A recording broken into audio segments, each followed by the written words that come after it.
Hello everyone, welcome back to the Chan. Tonight what I'm about to tell you marks one of the most shocking political cracks inside the Kremlin that we have seen in decades. For years, Russian generals have stood behind Vladimir Putin with iron loyalty. But tonight, that loyalty is breaking. A high-ranking Russian general, once one of Putin's most trusted military minds, has reportedly admitted defeat on the battlefield and has called for Putin's resignation. Yes, you heard that right. The man who helped shape Russia's war strategy is now saying it's over. When a Russian general, a man who has spent decades serving under Vladimir Putin's command, steps forward and admits defeat, it's not simply a crack in the system. It's a tectonic shift in the balance of power within the Kremlin.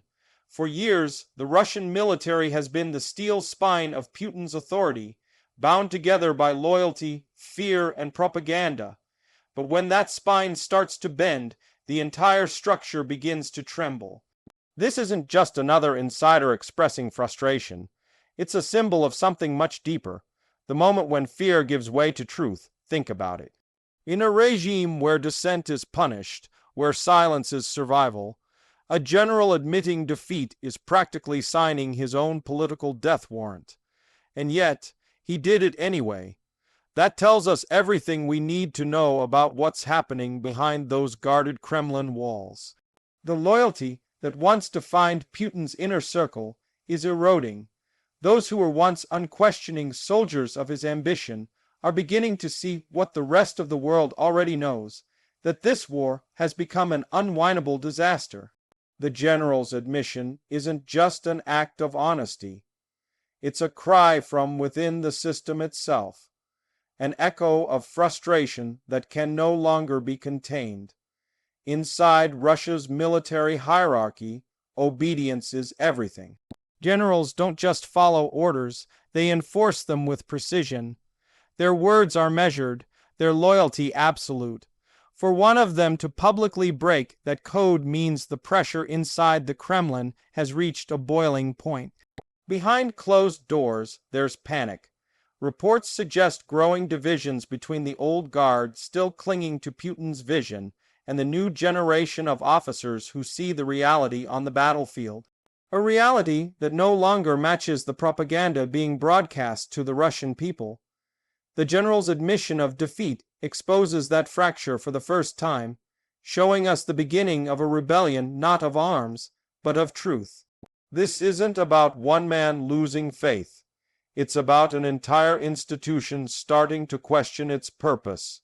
For years, Putin's leadership has thrived on the illusion of strength, the idea that the Russian state is unbreakable, that its army is unstoppable, that its leader is infallible.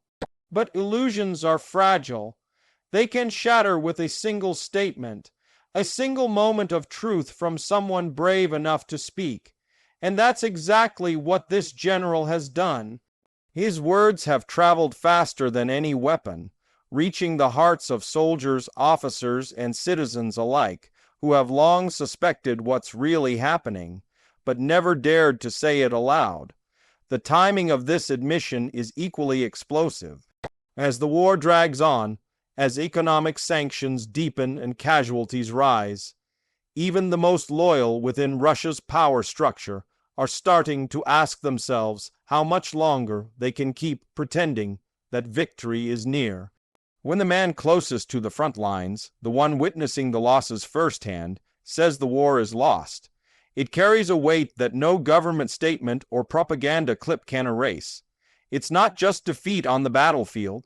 It's a defeat in the psychological war that Putin has been waging against his own people. The war to keep them believing. There's also something deeply human about this moment. Beneath the political drama, there's the image of a soldier, a man who has seen too much inside the military collapse, what went wrong destruction, too many lives lost, too many lies repeated. When he finally speaks, it's not with the arrogance of a politician or the rehearsed tone of a state spokesperson. It's with the exhaustion of someone who can no longer carry the weight of deception. And that honesty in a system built on control is revolutionary because once truth escapes, it spreads. It infects conversations in the barracks. It echoes through the corridors of power, and it reaches the streets where people have grown numb to the endless stream of government lies. So when we hear that a Russian general has admitted defeat, we are not just hearing a confession.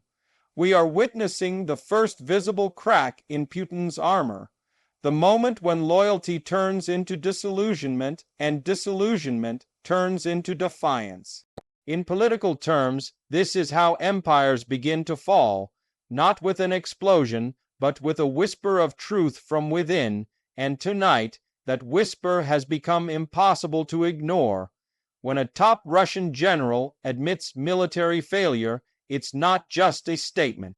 It's a confession that shakes the very foundation of the Kremlin's carefully constructed image of strength.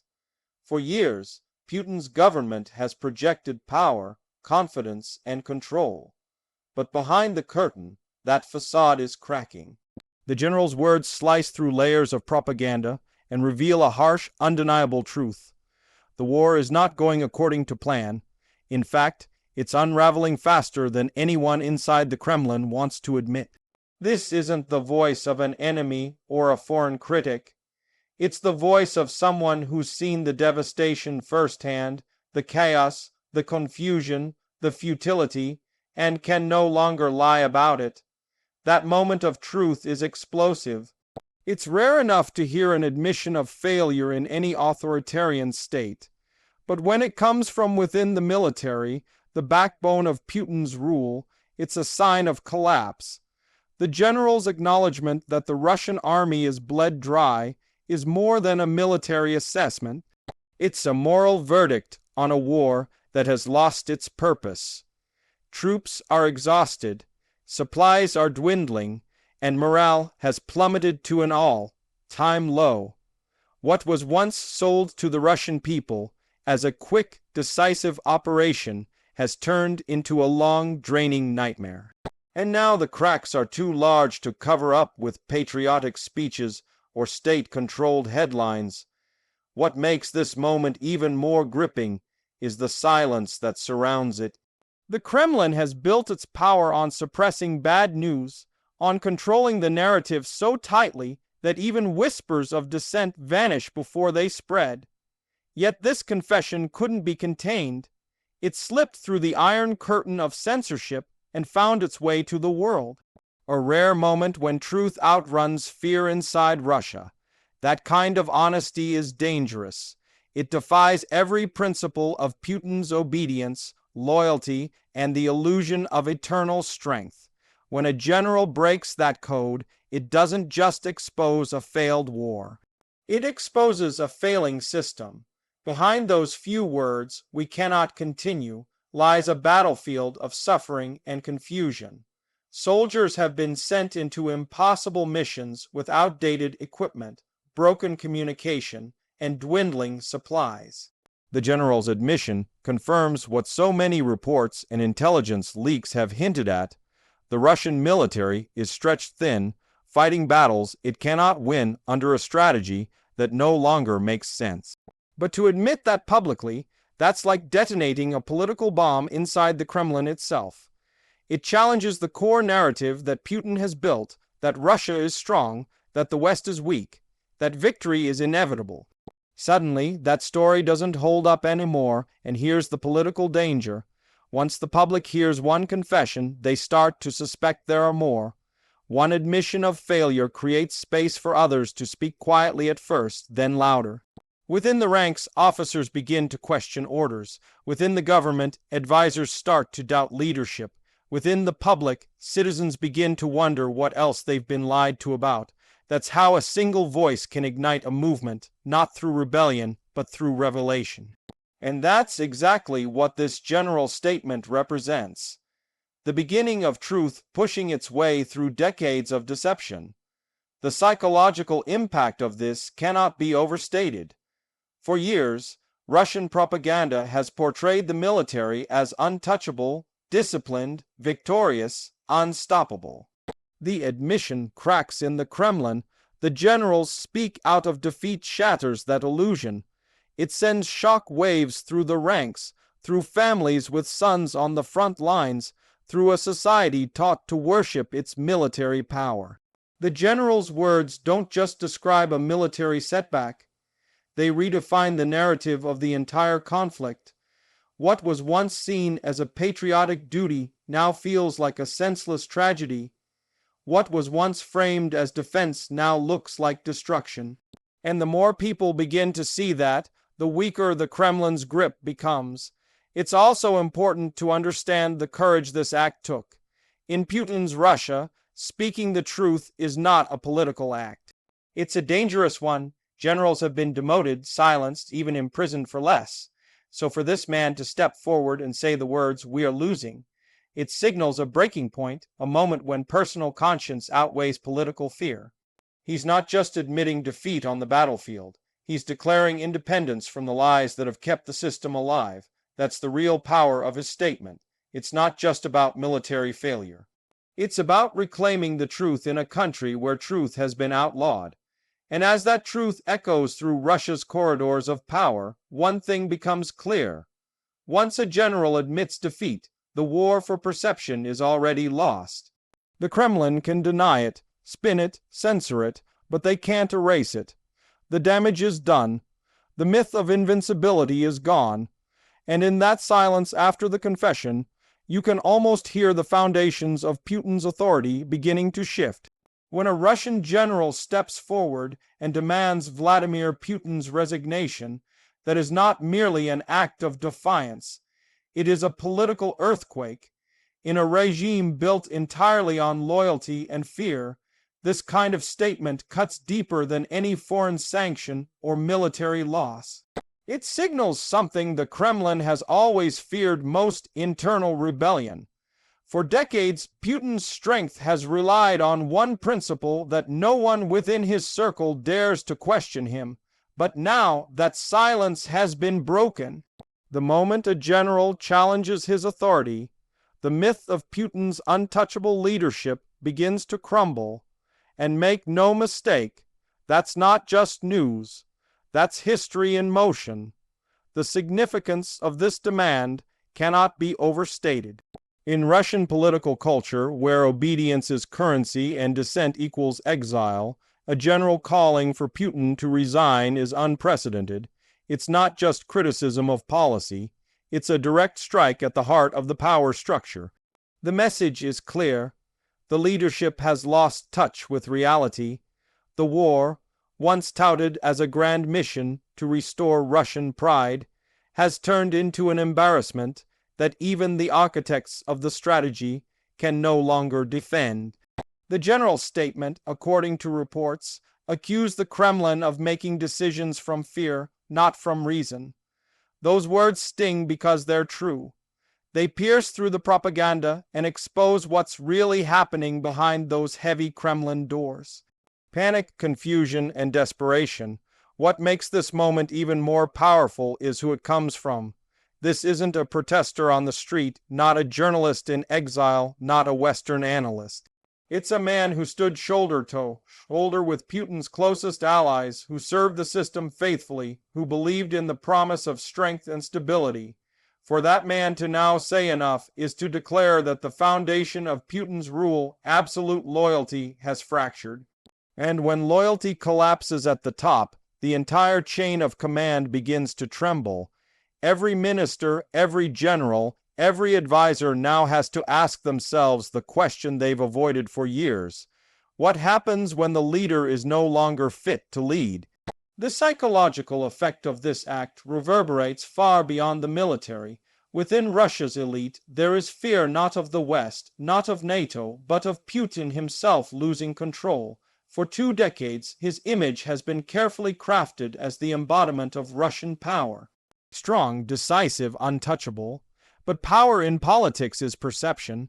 The moment that perception breaks, everything else follows. When one general dares to say, "The emperor has no clothes," others start to whisper it too. And those whispers, once they start, are impossible to stop. This is how authoritarian regimes begin to unravel, not through invasion or revolution, but through the slow, quiet erosion of belief. Behind closed doors, the Kremlin is likely scrambling to contain the fallout. State media will be ordered to bury the story, spin it, or dismiss it as Western fabrication. But within the ranks, the damage is done. Soldiers talk. Officers listen. Families ask questions. When someone of that rank, Putin's authority weakens, a nation in shock speaks out. His words carry authority. They carry truth. And truth is the one weapon the Kremlin cannot disarm. The demand for resignation might not immediately bring Putin down, but it plants a seed, a dangerous, uncontrollable seed of doubt in every loyalist's mind. If one general can question him today, who might follow tomorrow? The ripple effect is enormous. In autocratic systems, strength depends on unity. The moment cracks appear, rival factions emerge. Some will double down on loyalty to protect their positions. Others will sense opportunity, a chance to survive the inevitable fall by aligning themselves with the new tide of dissent. This is how political transitions begin in closed systems, quietly, cautiously, behind the scenes, until suddenly they aren't quiet anymore. And this general's call for resignation might be remembered as the spark that started that fire. What's remarkable is the courage it takes to say something like this publicly in Putin's Russia. The risks are enormous. Political exile, imprisonment, or worse. But courage is contagious. Once one voice breaks the silence, others often find the strength to follow. The general statement is not just a demand. It's a signal to the rest of Russia's power structure. The time to choose sides is coming. Stay with the collapsing regime or stand on the right side of history. The kind of moment that separates the powerful from the brave, and somewhere in the Kremlin tonight, Vladimir Putin knows this. He knows that a single call for his resignation from someone who once served him carries more weight than any Western sanction ever could. Because it's not coming from an enemy, it's coming from within. And that's the kind of threat no leader, no matter how powerful, can truly survive. When fear begins to fade inside a dictatorship, the entire system starts to shake. That's what we are witnessing in Russia right now. For years, Vladimir Putin ruled not just through authority, but through fear. Silent, invisible, all-consuming fear. Fear of punishment, fear of exile, fear of vanishing without a trace. It was the glue that held the Kremlin together and kept everyone in line. But when a general dares to speak out, when someone from within that iron structure decides that truth is worth more than silence, it signals a fundamental shift. Fear is no longer working. And when fear stops working, control slips away like sand through a clenched fist. This general's defiance isn't simply about questioning the war. It's about rejecting the system that created it. For decades, Putin built a power machine that demanded total obedience. You didn't challenge decisions. You didn't question motives. You followed orders even when those orders led to catastrophe. That was the unspoken rule, but now the rules are breaking. When someone from within the inner ranks dares to speak, it's not just courage, it's rebellion. And rebellion, inside the Kremlin, is the one thing Putin cannot afford. Because once people realize they can speak without being destroyed, once they see that fear is not as absolute as they were led to believe, it spreads faster than any political movement ever could. What's remarkable about this shift is that it often starts quietly. It doesn't begin with marches in the streets or open revolt. It begins with whispers in corridors, with long looks exchanged in military meetings, with a sense that something sacred, that old fear, is losing its grip. You can almost feel it. For the first time in decades, power in Russia isn't absolute anymore. It's uncertain. That uncertainty terrifies the people at the top far more than any external threat. Because for autocrats, control isn't about force. It's about belief. It's about convincing everyone that resistance is pointless. The moment that illusion breaks, everything else begins to unravel. Inside the Russian power structure, fear has always been the currency. Loyalty was purchased not with faith, but with survival. Everyone around Putin, generals, ministers, oligarchs knew that silence was safety. But now one of their own has refused to stay silent, and in doing so, he's exposed a truth they've all been hiding from. That fear doesn't protect them anymore. It isolates them, it weakens them, it traps them in a crumbling system where speaking out is dangerous. But staying loyal might be even more so. That's the paradox of dictatorship. The same fear that once kept everyone in line eventually suffocates the hidden battle for power in Moscow people it was meant to protect. This is where the story becomes truly dangerous for the Kremlin. Once fear loses its power, loyalty becomes transactional.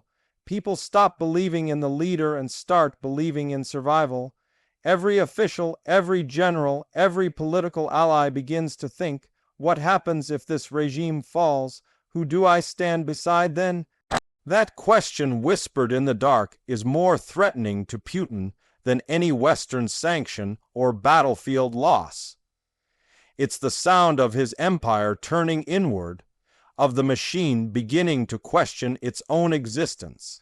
When loyalty turns to calculation, when obedience turns to doubt, the end is no longer a matter of if, it's a matter of when. You can almost picture the tension inside those closed Kremlin meetings. Now the conversations are polite. The nods are formal, but the eyes are different. They no longer carry the same fear. They carry suspicion, calculation, survival instinct. That's the beginning of the end for any authoritarian leader. Because the one thing he cannot command is genuine loyalty once fear fades away. What Putin built was a system dependent entirely on intimidation, and intimidation has an expiration date. The general's courage didn't just challenge a war. It challenged an entire philosophy of control. There's a moment in every collapsing regime when people stop fearing the ruler and start fearing the consequences of obeying him. Russia might have reached that point. The general's act has shown the country that there's another way that truth can be spoken and the world won't end. It's a dangerous revelation for the Kremlin because it means the chain of fear once broken cannot be repaired. You can threaten, you can punish, you can censor, but you can't make people unsee the truth. And that truth is spreading that Putin's power was never invincible. It was conditional. It depended on silence. And now the silence has been broken. Once people realize that fear is only as strong as the belief behind it, everything changes. That's what this moment represents, a shift in the very psychology of power. The Kremlin has ruled through intimidation for so long that it forgot what happens when people stop being afraid. They start thinking, they start questioning, they start to wake up. And once they wake up, there's no going back. Behind every authoritarian regime, there's a moment when silence begins to sound louder than loyalty. And that's what's happening inside Russia right now. The general's admission of defeat didn't happen in a vacuum. It was the spark that illuminated what many have suspected for months. There is growing resistance within Putin's own circle. For years, Russia's upper command operated like a closed network of obedience. Each man conditioned to follow the one above him all the way up to Putin himself. But when one of them finally steps forward and says enough, it emboldens others who have been thinking the same thing, but were too afraid to say it aloud. That's how cracks turn into fractures quietly, invisibly, until one day the whole structure begins to sway. Reports emerging from Moscow paint a picture of frustration simmering just below the surface. High-ranking officers are growing tired of impossible orders, of being sent to defend positions that no longer make strategic sense, of being blamed for failures that were born from poor leadership at the very top. Regional governors are feeling the weight of economic collapse as resources are drained to feed a losing war. Business elites are losing fortunes as sanctions cut deeper. What was once a unified system under a single iron will is now a patchwork of factions. Some still loyal, others quietly resentful. The general's confession gave these frustrations a voice, a rallying point, a dangerous symbol that it's now possible to question the narrative and survive it. This internal resistance doesn't look like a coup or an uprising, not yet. It looks like hesitation, like second guessing, like small refusals that begin to pile up over time. Orders delayed, reports softened, decisions quietly reversed. These are the early warning signs of a regime losing its grip. The Kremlin thrives on discipline, on the illusion that everyone is on the same page. But now that illusion is breaking. And when even a handful of people at the top stop believing in the mission, the rest start to wonder if it's time to do the same. That's how change begins in systems built on fear, not with an explosion, but with a slow spreading doubt. For Putin, this is the nightmare scenario. He can silence protesters, censor journalists, imprison activists. But what does he do when the threat comes from inside the very walls that protect him? When the same people who once enforced his will start to question it, that's the danger of growing internal resistance. It doesn't global reactions and political fallout announce itself. It grows in whispers. Generals talk among themselves. Advisors confide in trusted allies. Oligarchs make discreet phone calls from their private jets, wondering how long they can keep pretending everything is fine. Every regime that rules through fear eventually discovers this truth that once people stop believing the leader can protect them, they start protecting themselves. The shift happening now inside Russia is psychological as much as political. The general's admission has pierced the myth of invincibility that Putin spent decades constructing, and once that myth collapses, so does the fear that sustains it.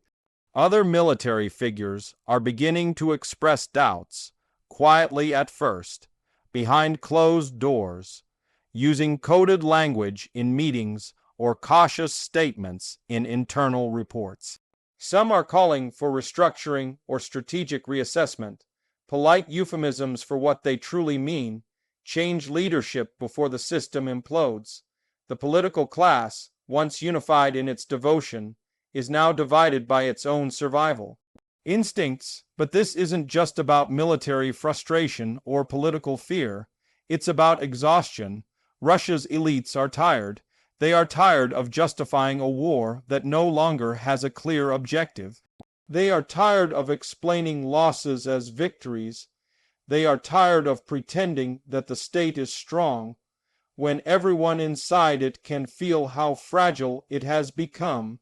And when fatigue seeps into the heart of power, when the very people who built the machine start to resent running it, collapse becomes a matter of time. What's happening in Russia now mirrors the final stages of every authoritarian system that overreaches. The outer strength remains visible.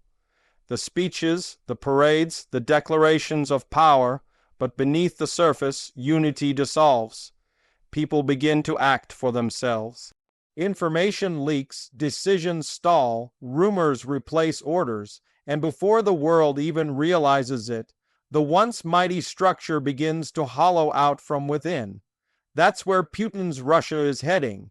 The general's act of defiance didn't just expose weakness on the battlefield. It revealed weakness in the chain of loyalty itself. The real danger for Putin is not what's said publicly. It's what's whispered privately. The private doubts, the private anger, the private calculations about life after Putin.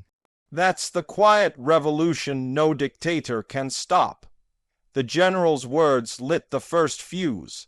But the explosion, when it comes, will come from the inside. The fear that once kept everyone silent is being replaced by frustration. And frustration, when it reaches the top, always turns into action. Russia's elite may not have turned on Putin yet, but they've begun to look for the exits, and once that happens, the countdown begins. What we're witnessing right now in Russia is not just a crack in the wall. It's the wall starting to crumble when a Russian general, a man molded by decades of loyalty to the Kremlin, steps forward and demands Vladimir Putin's resignation. That's not a whisper in the hallway. It's an earthquake inside the fortress. It signals that the rot isn't coming from the outside anymore. It's spreading from within. Soldiers can lose battles. Governments can lose credibility. But when generals lose faith, that's when regimes fall, and that's exactly what we're seeing unfold in real time. Think about it. For years, Putin built his power on the illusion of invincibility, the strong man who never flinched, the commander who always had control. But now those closest to him, the very architects of his empire, are questioning his strategy, his leadership, and even his sanity. This isn't just dissent, this is disillusionment. When the top brass in the Russian military starts to break ranks, it sends a signal to the rest of the institution. The captain is no longer steering the ship, and once that belief takes hold, no amount of propaganda can hold it together. You can silence journalists, you can arrest protesters, but you cannot force generals to believe in a war they know they're losing. This internal division is not spontaneous. It's been brewing beneath the surface for months, years even. The failed offensives, the staggering casualties, the logistical disasters, each one chipped away at the myth of Putin's perfection. Generals who once nodded in agreement during strategy meetings are now whispering behind closed doors. They see the maps, they count the losses, they feel the demoralization spreading through the ranks, and what they see terrifies them. What this means for Russia's future: a war with no vision, no victory, and no end. The cracks are widening because even the loyal can only pretend for so long before reality breaks through. Inside the Kremlin, loyalty has always been currency, but now that currency is devalued, generals who once saw allegiance to Putin as a path to power are beginning to realize it's now a path to destruction. The question echoing in every corridor of command is simple. How long can this go on? And the answer increasingly is not much longer. When commanders start to fear not the enemy across the battlefield, but the leadership in their own capital, it's over. History tells us that empires collapse not when their enemies grow stronger, but when their own pillars give way. You can sense the panic and the silence. Russian state media isn't talking about it, but they can't hide it either. The tone has shifted, the confidence is gone, the denials sound rehearsed, brittle, almost desperate. That's the sound of a system trying to convince itself it's still in control. But deep down, even the anchors reading the teleprompter know the generals aren't speaking out of rebellion. They're speaking out of survival. They see a future where loyalty to Putin is a liability, not a virtue. And that's the most dangerous moment for any autocrat, when fear stops working as a weapon. And here's the most haunting part. This general who spoke out, he isn't alone. He's the first to step into the light. But behind him stands a growing shadow of others waiting for the same courage. This is how the end begins, not with a coup or a sudden uprising, but with a slow and deliberate loss of faith. Every officer who hears his words will feel the tremor. If he can say it, maybe we can too, and that's the power of truth. In a regime built on lies, it spreads like wildfire. So tonight, as we watch Moscow try to patch its image and control the damage, remember this moment. Because what just happened isn't about a general speaking out. It's about an empire beginning to question its God. Once that happens, once the myth of strength is pierced by reality, there's no going back. The Kremlin can deny it all it wants, but deep inside it knows. When your generals start talking resignation, your throne has already started shaking. So tonight, as we watch this unprecedented moment unfold, let's remember something. The truth always finds a way out, No matter how tightly it's held, no matter how many people are silenced, it always escapes. This general's courage, his defiance, might just be the spark that lights a fire across Russia's power structure. And if that happens, history will look back on this night, on this confession of defeat, as the moment when fear lost its grip on the Kremlin. This is not just about one. Thank you all for watching. If you found this video informative, don't forget to like, share, and subscribe for more updates on global events, defense analysis, and breaking developments from around the world. Stay strong, stay informed, and I'll see you in the next one.